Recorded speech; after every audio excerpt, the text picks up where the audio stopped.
বছর ঘুরে আবার এসেছে ঈদ। চারিদিকে শুরু হয়েছে খুশি আর আনন্দের বন্যা। ঘরে ঘরে শুরু হয়েছে ঈদ উৎসব পালনের মহাপ্রস্তুতি ও তোড়জোড়। হাটে মাঠে ঘাটে ঈদের খুশি এখন রং ছড়াচ্ছে। এদিকে ঈদকে কেন্দ্র করে দেশের বিনোদন অঙ্গনে লেগেছে আনন্দের ছোঁয়া। দেশের প্রেক্ষাগৃহে প্রতি বছর দুই ঈদে একসঙ্গে একাধিক ছবি মুক্তির হিড়িক পড়ে যায়। বছরের অন্য সময়ের তুলনায় ঈদে তুলনামূলক দর্শকদের আনাগোনা বেড়ে যায়। এবারের ঈদে মুক্তি পেয়েছে 6টি ছবি, যার মধ্যে অন্যতম মেগাস্টার শাকিব খানের বরবাদ।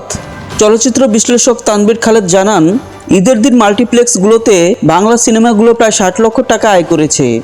এর মাঝে 37টি শো হাউসফুল ছিল, অকুপেন্সিও বেশ ভালো।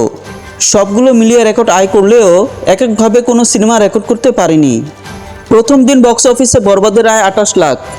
বরবাদের 28 lakh word of mouth positive হলেও দরদ 30 লাখ ও তুফানের 29 লাখের চেয়ে প্রথম দিনে কম কালেকশন করেছে। আজ সবগুলো সিনেমার শো সংখ্যা বাড়ছে, তাই আয়ও বাড়বে। তবে প্রযোজক কর্তৃপক্ষ থেকে আনুষ্ঠানিকভাবে এখনও এ বিষয়ে কিছু বলেননি। পাশাপাশি ঈদে টানা 6 দিন ছুটি। সাম্প্রতিককালে কোনো ঈদে এত দীর্ঘ টানা ছুটি ছিল না।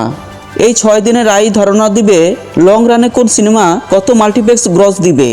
গত কয়েক বছরের রোজার ঈদের সাথে তুলনা করলে সিনেমাগুলো খুব ভালো ওপেনিং দিয়েছে।